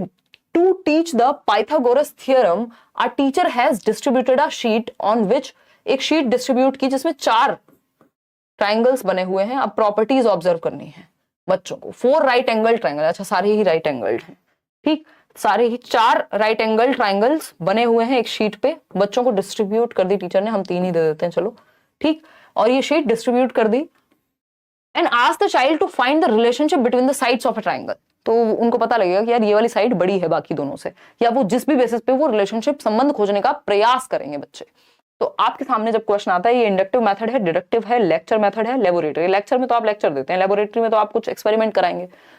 लेबोरेटरी की तो यहां जरूरत नहीं लग रही। तो आपके सामने बहुत सारे उदाहरण दिए गए उन शीट्स के थ्रू, ताकि बच्चा एक रूल तक पहुंच पाए। अभी वो ऑब्जर्व करेगा, और ऑब्जर्व करने से एग्जाम्पल साइट हुआ है, फिर रूल तक पहुंचेंगे। तो ये आगमन विधि है। अगर पहले रूल बता दिया होता और बाद में शीट्स दी होती तो ये डिडक्टिव हो जाता, ठीक। तो ये इंडक्टिव मेथड है, A option is the right answer over here. आगे बढ़ेंगे, अब टीचिंग लर्निंग मटेरियल्स की बात कर लेते हैं। देखिए टीचिंग लर्निंग प्रोसेस की अगर हम बात करें तो टीचिंग क्या है, जहां पे आप बेसिकली इंस्ट्रक्ट करते हैं और नॉलेज को बिल्ड करने का मौका देते हैं। कंस्ट्रक्टिविज्म की माने तो रचना करने देते हैं, बच्चा ज्ञान की संरचना करता है, रचना करता है एक्टिवली, सक्रिय रूप से। और इसके लिए हम क्या करते हैं, फिर टीचिंग लर्निंग मटेरियल्स का, शिक्षण सहायक सामग्री का प्रयोग करते हैं। चार्ट्स बनाते हैं, फ्लैश कार्ड्स बनाते हैं, 3D मॉडल्स बनाते हैं, आजकल पिक्चर्स दिखा सकते हैं, मूवी दिखा सकते हैं, बहुत सारी चीजें हम शिक्षण सहायक सामग्री के रूप में। इवन एक चीज पूछ रही है, इस बार भी पेपर में आ रहा है, पहले से आ रहा है 2018 से, बाला की फुल फॉर्म जो आपके टीचिंग लर्निंग एड से ही संबंधित है, बिल्डिंग एज लर्निंग एड। ये हमें पता ही होना चाहिए, बिल्डिंग एज लर्निंग एड, यानी बिल्डिंग को ही हम एक लर्निंग एड के रूप में प्रयोग कर रहे हैं। ये प्रीवियसली मैंने आपको क्वेश्चंस कराए हैं इस साल, उसमें भी बताया था कि बिल्डिंग, मान लीजिए एक रूम है, क्लासरूम है, उस पे ही दीवार पे कुछ कुछ लिखा हुआ है, अलग अलग ग्रह जो है हमारे सोलर सिस्टम का कुछ एक चार्ट बना हुआ है, दूसरी तरफ कुछ नंबर सिस्टम का कुछ बना हुआ है, कहीं टेबल लिखे हुए हैं स्कूल में अलग अलग दीवारों पे। तो यानी बिल्डिंग ही लर्निंग एड बन गई है, बिल्डिंग ही लर्निंग एड बन गई है। आराम से हो जाएगा, मीनाक्षी इवन ज्यादा ही आएंगे। तो ये शिक्षण, अब इसमें एक और चीज आ जाती है कि भाई जो बायपोलर प्रोसेस है, वो जॉन एडम्स ने कहा कि भाई टीचिंग क्या है, वो बायपोलर प्रोसेस है, प्रक्रिया है, जिसमें 2 पोल्स होते हैं, द्विध्रुवीय, एक तरफ टीचर और एक तरफ स्टूडेंट। तो ये क्या संकीर्ण बात है, ये नैरो बेसिस पे टीचिंग को निर्धारित किया गया है। जबकि अगर हम ब्रॉड वे में देखें टीचिंग क्या है, तो जॉन डुई के अकॉर्डिंग ट्राइपोलर है, टीचर है, स्टूडेंट है, और एनवायरमेंट भी है या करिकुलम भी है, एनवायरमेंट भी है या करिकुलम भी। ये बात तो मैं आपको, ये सीडीपी में भी पूछा जा चुका है प्रीवियसली। अब कुछ टीचिंग लर्निंग मटेरियल्स हैं जो स्पेसिफिकली मैथ्स के लिए प्रयोग में लाए जाते हैं, जैसे जियो बोर्ड है। जियो वाला जियो नहीं है आपके फोन में चलाने वाला, जियो बोर्ड क्या है, इसमें कीलों को ठोक करके आप देख रहे हैं, ये कुछ कुछ कीलें लगी हुई हैं एक बोर्ड पे, और उससे शेप दर्शाई जा रही है। रबर बैंड वगैरह का प्रयोग करके आप छोटे मोटे थ्रेड वगैरह का भी यूज कर सकते हो। तो ये क्या है, मान लीजिए ट्राइंगल दर्शा रहे हैं, तो इन कीलों से रबर का प्रयोग करके एक जियो बोर्ड पे आप शेप्स पढ़ा रहे हैं बच्चे को, ठीक। तो उससे क्या होगा, बच्चों को आइडिया लगेगा ना कि भाई ये 4 हमने स्क्वायर लिए, मतलब एक स्क्वायर बनाया, चारों साइड्स इक्वल हैं, तो कितने स्क्वायर लिए बराबर शेप के, 4। तो जियो बोर्ड से आप ज्योमेट्रिकल शेप्स को बहुत आसानी से सिखा सकते हैं। It is a square board, ये अपने आप में कैसा होगा, स्क्वायर बोर्ड होगा, जिसमें छोटे छोटे स्क्वायर्स हैं जो आप देख ही पा रहे हैं, और इन विच नेल्स आर एम्बेडेड, यानी ये जो कीलें लगी होती हैं with the use of rubber band initial geometrical measurement and numerical concepts. कौन से कॉन्सेप्ट सीख रहे हैं हम? Geometrical concepts. भाई ये जो शेप्स हैं ज्यामिति की ही तो हैं। ज्योमेट्रिकल कॉन्सेप्ट सीख रहे हैं हम इनिशियली, कि बेसिकली एक ट्राइंगल क्या होता है, या हम कहें एक सर्कल क्या होता है, एक रेक्टेंगल क्या है, एक स्क्वायर क्या है, और क्या सीख रहे हैं? मेजरमेंट। हम मेजर कर सकते हैं ना ये कितने बॉक्सेस में बना है, उस हिसाब से मतलब इनकी लेंथ वगैरह भी हम यहाँ बेसिक मेजरमेंट जान सकते हैं। ठीक, तो मेजरमेंट हम सिखा सकते हैं बच्चे को, इससे मापना। न्यूमेरिकल कॉन्सेप्ट सिखा सकते हैं कुछ हद तक, किससे? जियो बोर्ड से। तो ये 2-3 बातें हैं जो हम जियो बोर्ड का प्रयोग करके सिखा सकते हैं। फिर आता है अबेकस। इससे भी क्वेश्चन आता ही है अबेकस से हर बार। अगर हम अबेकस की देखें तो अबेकस को अबेकस ही कहते हैं हिंदी में, गिनतारा कहते हैं आई थिंक। हाँ, तो अगर हम कहें तो ये क्या है? ये बेसिकली इस तरह की बीड्स लगी हुई होती हैं। आपने अबेकस कहीं ना कहीं देखा होगा, छोटे छोटे। ये वैदिक मैथमेटिक्स का पार्ट हुआ करता था। It is an ancient mathematical instrument, यानी वैदिक गणित का हिस्सा है, बहुत पुराने समय से हम यूज कर रहे हैं। It is a frame generally of would. Generally तो ये वुड या प्लास्टिक के भी आते हैं आजकल, छोटे छोटे आपने देखे हो, यानी लकड़ी का या फिर प्लास्टिक का एक पीस है, ये फ्रेम है। That holds rods with freely sliding beads mounted on them. ये बीड्स हैं, ये जो आप देख रहे हैं, ये इधर से उधर जा पाते हैं। ठीक, कोई वीडियो देख लीजिएगा अबेकस की। और ये इसमें फ्रीली मूव कर सकते हैं। इन रॉड्स, बीच में रॉड लगी हुई है। फ्रेम किसका है? प्लास्टिक या लकड़ी का, बीच में रॉड लगी हुई है और ये फ्रीली मूव कर सकते हैं। जो बीड्स है इसमें, मोती टाइप की चीजें। ठीक, द कॉन्सेप्ट्स ऑफ एडिशन, यानी हम इससे जोड़ घटाना, आप देखते हैं इसकी सहायता से बच्चा ज्यादा तेजी से कर पाएगा क्योंकि वैदिक टेक्निक हो गई। ठीक, तो एब्स्ट्रैक्शन, घटाना, जोड़ना, एब्स्ट्रैक्शन बोल रही हूँ, addition, subtraction, multiplication, division, fractions, square root, place value etcetera. Fractions generally हम इससे अवॉइड करते हैं, तो स्क्वायर रूट, प्लेस वैल्यू, ये सब हम सिखा सकते हैं। और specially addition, subtraction, multiplication, division, ये जो बॉड मास वाली कहानी है उसके लिए तो ये बेहद हेल्पफुल रहेगा। फिर आता है डाइंस ब्लॉक। ये भी आपने देखा होगा। डाइंस ब्लॉक क्या है? Dice block, these are manipulative tools used to teach basic addition, subtraction, counting, place value, multiplication, place value के लिए तो ये बहुत महत्वपूर्ण है। इस पे क्वेश्चन बहुत पूछा जाता है place value के लिए, तो आपका डाइंस ब्लॉक जो है बहुत महत्वपूर्ण है। और डेसिमल नंबर्स की अगर हमें मल्टीप्लिकेशन सिखानी हो तो ग्रिड का प्रयोग हम बहुत करते हैं इसमें से। These are 4 types of, इसमें 4 टाइप की चीजें यूज हो रही हैं। यूनिट्स किसको शो करते हैं? आपने वो देखा होगा, इकाई, दहाई, सैकड़ा, जो प्लेस वैल्यू है ना, हम सिखा सकते हैं ना इससे। तो ये जो यूनिट है एक, ये वंस को प्रदर्शित करती है, यानी इकाई को प्रदर्शित करती है। ठीक, फिर आता है आपका रॉड। रॉड जो है आप देख रहे हैं इसमें यूनिट्स लगी हुई हैं, ये वाली जो एक सिंगल यूनिट थी। तो ये रॉड अपने आप में टेंस को, यानी दहाई जिसको हम कहते हैं ना, दहाई को प्रदर्शित करती है। ये पूछ लिया जाता है डायरेक्ट क्वेश्चन। फ्लैट्स जो है, अब ये फ्लैट बनाया हुआ है इन्होंने, ये फ्लैट्स हंड्रेड्स का को रिप्रेजेंट करते हैं, यानी सैकड़ा जिसको हम कहते थे, if I am not wrong, Hindi में। ठीक है, और क्यूब अपने आप में, क्योंकि इसमें इतनी सारी यूनिट्स लगी हुई हैं, तो ये 1000 को, यानी 1000 को प्रदर्शित करेगा। तो यहां पे ये जानना बहुत जरूरी है कि जो यूनिट है वो इकाई को, यानी यूनिट को ही, वंस को, रॉड टेंस को, फ्लैट हंड्रेड्स को, और थाउजेंड्स को क्यूब। तो ये 4 चीजों का यहाँ पे प्रयोग होता है। 4 टाइप्स की चीजें। द यूनिट, जिसके थ्रू हम प्लेस वैल्यू वगैरह सीख रहे हैं, the unit cubes represent units, rods, ये सब मैंने आपको बता दिया है। ठीक, तो basic addition, subtraction, counting, place value, multiplication, ये सब आप डाइंस ब्लॉक से सीख पाएंगे। 3 डायमेंशन टीचिंग एड्स भी होते हैं कुछ, जिसको हम त्रिआयामी कहते हैं, जिसके 3 आयाम हैं।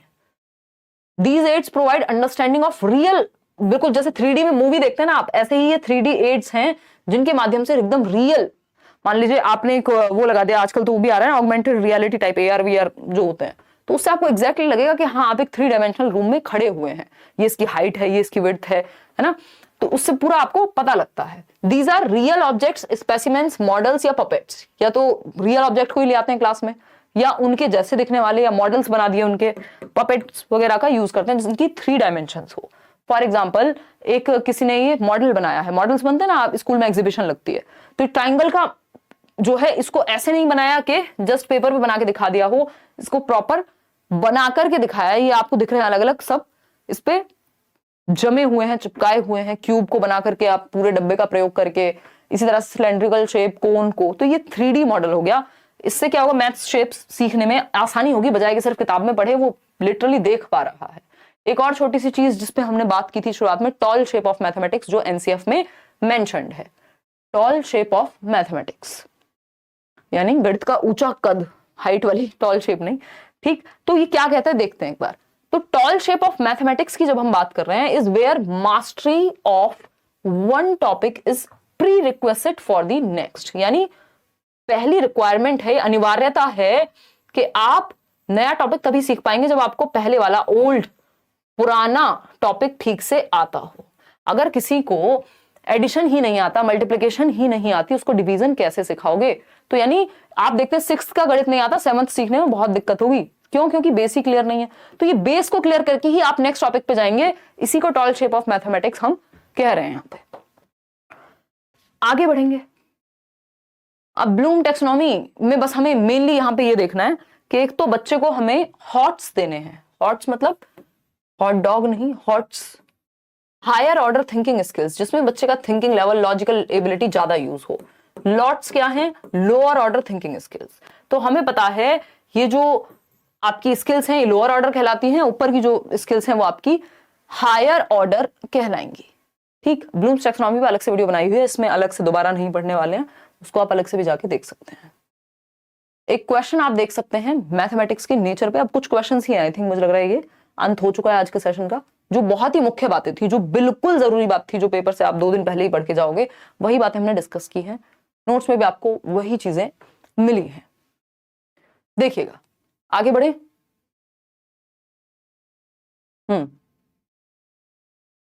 यार एसएसटी के नोट्स तो इस बार नहीं मिलेंगे, डी ऑप्शन कह रहे हैं कई लोग। तो which one of the following is not true. अगर सेशन आपको पसंद आया हो तो आप लाइक शेयर कर सकते हैं और नोट्स जरूर शेयर कर देने हैं, किसी का भला हो जाएगा पेपर से पहले, क्योंकि साल भर में सीटेट आता है। तो अगर अब ये तो बिल्कुल नहीं है कि नोट्स ही आपका पेपर दे आएंगे, पेपर तो आप स्वयं ही देंगे अगर थोड़ी सी प्रैक्टिस साथ में कर लेंगे उनके। तो which one of the following is not true about the nature of concepts in mathematics, यानी गणित में जो अवधारणाएं होती हैं वो कैसी होती हैं, जो कॉन्सेप्ट्स हैं वो कैसे होते हैं। एब्स्ट्रैक्ट होते हैं? हाँ होते हैं। हायरार्किकल होते हैं? हाँ होते हैं। लॉजिकल होते हैं? हाँ होते हैं। तर्कसंगत होते हैं।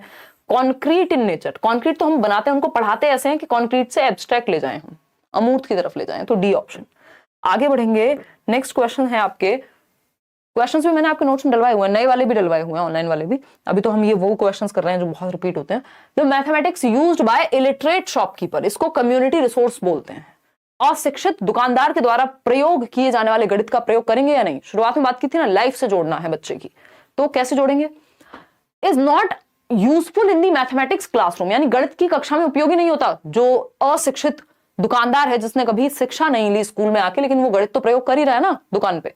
Is very useful in solving all mathematical problems, भाई सारी प्रॉब्लम्स थोड़ी ना सॉल्व हो जाएंगे, कुछ कॉन्सेप्ट्स क्लियर हो जाएंगे। Has ambiguity and very low level of correctness in it, आपसे ज्यादा बढ़िया कैलकुलेशन हो सकती है, कई तो टीचर्स से अच्छी कैलकुलेशन हो जाएगी, जो लोग प्रॉपर शॉप पे रहते हैं, है ना। जो मेरी हाउस हेल्प आती है वो बता रही थी कि मेरी कैलकुलेशन बड़ी अच्छी है, क्योंकि पता नहीं किसी शॉप वॉप मतलब उनके घर में थी या जैसे भी। तो उसका फर्क पड़ता है कि आप डेली लाइफ में, कोई बच्चा है जो जिसके पिताजी मान लीजिए कारपेंटर हैं, तो वो शेप्स को समझने में उसको आसानी होगी, मेजरमेंट में उसको आसानी होगी, तो बच्चे की प्रीवियस नॉलेज का प्रयोग करते हैं हम। Should be discussed by the teachers in classrooms as an alternate strategy in solving related problems, यानी संबंधित समस्याओं को हल करने में वैकल्पिक रणनीति की तरह। भाई सिखाने का कोई एक ही मेथड थोड़ी है कि जो आपने सिखा दिया वही मेथड है, डिफरेंट डिफरेंट तरीके हैं एक चीज को सीखने के या सॉल्व करने के। तो इसको एक ऑल्टरनेट स्ट्रेटेजी के रूप में यूज कर सकते हैं। कम्युनिटी से हमें जो सीखने को मिल जाए वो अच्छी बात है, डेली लाइफ से बच्चे की जोड़ना है, तो ऐसा नहीं कि ये यूजफुल नहीं है।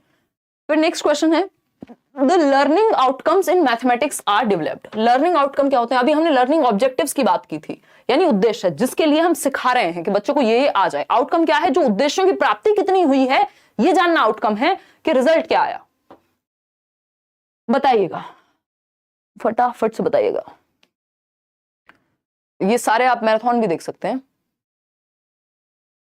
अब तो आप एक बार सीटेट दीजिए, आगे तक के लिए टेंशन खत्म। कोई कह रहा है इंडिया जीत गई, मैच वैच था क्या यार? मैंने तो ईवीएस पेडागोजी करा दिया है एक ही सेशन में, ईवीएस इन one shot. Otherwise chapter wise भी आप देख सकते हैं, पुरानी प्लेलिस्ट बनी हुई है, सिलेबस कोई चेंज हुआ नहीं है। अभी वन शॉट कराया था ईवीएस वाला, ईवीएस हिंदी इंग्लिश, ये मैथ्स का हो चुका है। और सीडीपी के तो 3 सेशन हुए हैं, 4.5 सेशन, 8.5 घंटे की मैराथन है, मतलब 2-2 ढाई घंटे के सेशन हैं, वो आप देख सकते हैं। ठीक है ना। हाँ, पानी पूरी का प्रयोग करके आप ओवल शेप सिखा सकते हैं बच्चे को, ये भी सही है। देखिएगा, फटाफट से जवाब दीजिएगा। डी ऑप्शन कह रहे हैं कई लोग, समझते हैं क्या बात हो रही है, लर्निंग आउटकम की। Such that children may be told small steps for calculation, outcome की बात हो रही है ना, रिजल्ट क्या आया किसी चीज को सीख के। To increase the achievement of children in various educational surveys, outcomes in mathematics are developed, क्यों? To define class wise competencies, भाई आउटकम इसलिए डिफाइन होते हैं कि इस लेवल पे 6th क्लास में बच्चों को ये चीजें आती होंगी, तो वो लर्निंग आउटकम हो गया उस लेवल का। तो बच्चे द्वारा हासिल की जाने वाली कक्षावर दक्षता, यानी class wise competencies and skills to be achieved by children, कि भाई ये इस क्लास से आउटकम निकल के आना चाहिए, इस लेवल पे बच्चों को ये पता होना चाहिए, ये लर्निंग आउटकम होगा। अगर आप इस लेवल पे पढ़ा रहे हैं, सिर्फ ईयर एंड एग्जामिनेशन में अच्छा परफॉर्म करना नहीं होगा। फिर आता है which one of the following happenings in the classroom is an activity, किसको आप एक एक्टिविटी कहेंगे? जब टीचर एक्सप्लेन करे कैसे सम करने हैं, देख लो किस में बच्चा सबसे ज्यादा एक्टिव है, वही सही आंसर है। रिसाइट कर रहे हैं काउंटिंग, कॉपी कर रहे हैं बच्चे, जहां बच्चे एंगेज हैं, एक्सप्लोर कर रहे हैं, वो बेस्ट है।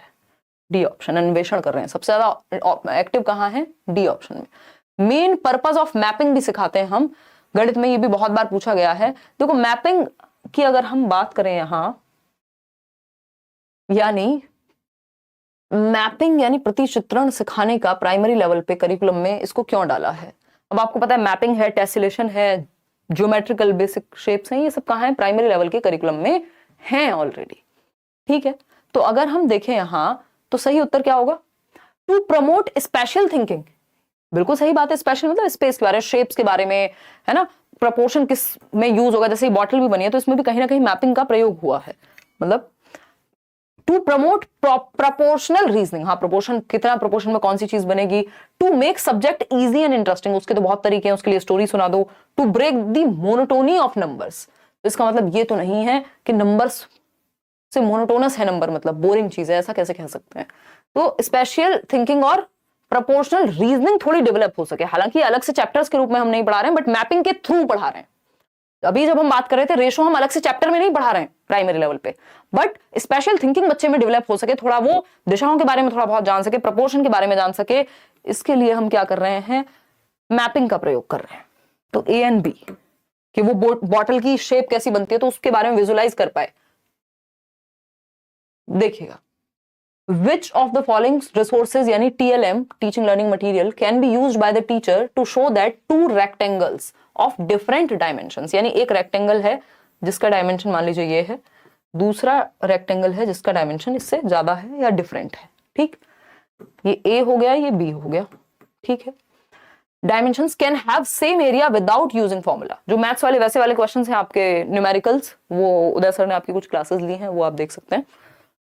Can have same area without using formula, यानी बिना फॉर्मूला के बताना है कौन सा एक टीएलएम है जिसको यूज किया जा सकता है टीचर के द्वारा टू शो दैट कि दो रेक्टेंगल्स जो हैं वो डिफरेंट डायमेंशंस के हैं, can have the same area, फिर भी इनका जो एरिया है वो सेम आ सकता है, डिपेंड करेगा लेंथ पे या ब्रेथ पे। बताइए, अलग अलग जवाब आ रहे हैं। कोई डी कह रहा है स्केल का प्रयोग करेंगे, ग्राफ पेपर का, स्केल से तो कैसे ही पता लगाएंगे एरिया का, ग्राफ पेपर का, टाइल का या थ्रेड का? बताइए, अलग अलग आंसर्स। बिल्कुल, इसमें टाइल्स का प्रयोग कर सकते हैं वो, और ग्राफ पेपर का, वो ग्राफ पेपर और टाइल्स का प्रयोग किया जा सकता है बजाय कि थ्रेड के। थ्रेड का प्रयोग हम सर्कल वगैरह में ज्यादा कर लेते हैं। तो B option is the right answer.